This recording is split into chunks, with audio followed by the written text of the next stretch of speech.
Delta du Mékong, 1971. Ça fait plusieurs jours que j'attends les Viettes, planqués dans ma rizière.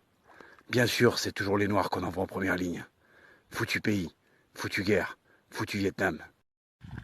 Le plus dangereux, c'est les hautes herbes. Parce que dans ce merdier, on se reconnaît plus entre nous. Heureusement, les autres chiens qu'on envoie en première ligne sont aussi noirs. Ce qui fait qu'on arrive à se reconnaître et à pas se tirer dessus. Putain d'enfer. Toute mon unité a été décimée.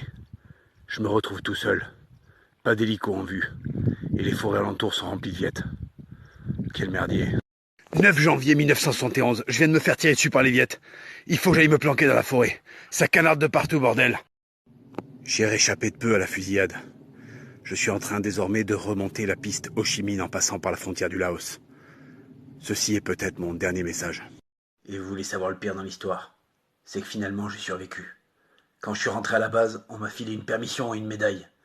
Alors je suis rentré aux États-Unis et j'ai passé 3 mois sur un tapis à picoler du whisky dans une flasque. Certaines fois, quand je suis trop bourré, je prends mon talkie-walkie et je lance des appels. Comme quand j'étais au Vietnam, en espérant que les copains qui y sont restés vont répondre. C'est complètement con, je sais. Mais c'est comme ça que je purge mon traumatisme.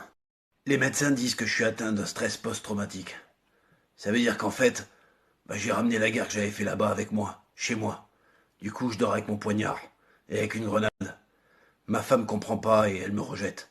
Ce qui m'a rendu encore plus misogyne.